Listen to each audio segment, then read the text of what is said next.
Bonne nouvelle pour la rentrée académique 2022-2023, l'École supérieure d'administration, d'économie, de journalisme et des métiers de l'audiovisuel ESAE vous ouvre les portes de ses différents sites. À Gbedjourmende, à Bomé-Calavi, à Kpakpa et même à Parakou, l'université ESAE vous offre des bons d'études et des demi-bourses dans toutes ses filières en licence 1, 2 et 3. Et pour les 100 premières inscriptions en master 1 et 2, bénéficiez des demi-bourses. Nouveau bachelier, vous avez au moins la mention assez bien, inscrivez-vous vite à ESAE et bénéficiez d'un bon de 50 000 francs CFA. Étudiants, étudiantes et nouveaux bacheliers, payez 200 000 francs CFA en sciences de gestion, sciences économiques, sciences juridiques et en administration des affaires en licence 1, 2 et 3 et 500 000 francs CFA en master 1 et 2, 250 000 francs CFA en administration générale, administration des finances, journalisme et métiers de l'audiovisuel en licence 1, 2 et 3 et 600 000 francs CFA en master 1 et 2. Alors, inscrivez-vous vite et profitez des offres exceptionnelles mais également d'un enseignement de qualité à l'université d'excellence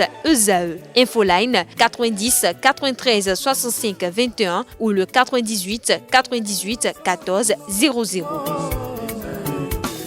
ESAE, l'excellence à un nom.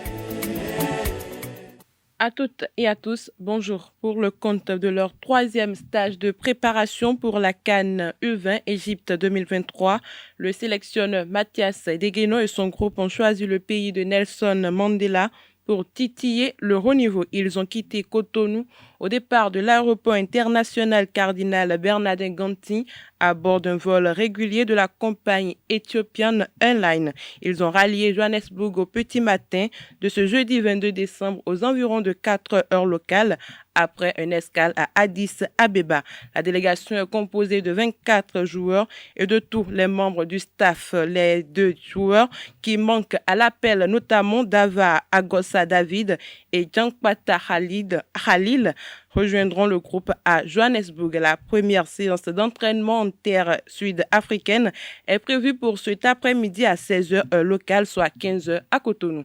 Autre information, du 24 au 28 décembre, l'Union sportive de Zondia organise au stade Omnisport de Commun un camp de détection de haut niveau pour de jeunes footballeurs de moins de 20 ans, tant dans la conception que dans l'approche. Ce camp initié par l'Union sportive de Zondia s'annonce comme l'un des meilleurs sur l'échiquier du football béninois et même de la sous-région. Le comité d'organisation a animé une conférence de presse hier mercredi 21 décembre pour décliner les contours de ce projet porté. 10 centres de formation et clubs sont attendus à ce camp qui couvre la période du 24 au 28 décembre.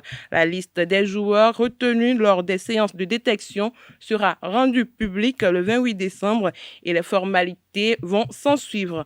Autre discipline, la Fédération béninoise de golf a organisé du lundi 19 au mercredi 21 décembre à Diefa l'édition 2022 du championnat national. Au terme des 3 jours de compétition, Femi Tampinou est sacré champion du Bénin 7 ans après son premier sacre. Lors de la première journée, lundi 19 décembre, Femi Tampinou avait déjà annoncé les couleurs sur les 5 premiers trous. Il a su résister à la pression mise par le jeune Fadiga Lokosu et les autres golfeurs amateurs en liste. Au cours de la deuxième journée, il a connu quelques moments de déconcentration sur certains trous et a même failli être dépassé avec le 14e trou, mais assez précis dans ses départs et au putting, il a dominé la compétition pour bien conclure lors de la 3e journée. Pour finir, la gardienne des étalons d'armes Mariam Ouattara a quitté l'USFA du Burkina Faso et s'engage avec Aouda FC en première division marocaine. En attendant la lettre de libération pour un contrat officiel les jours à venir, la meilleure gardienne du Faso Foot se dit satisfaite de l'évolution des choses. C'est tout pour la page des sports de ce matin. Merci pour votre attention et à très bientôt.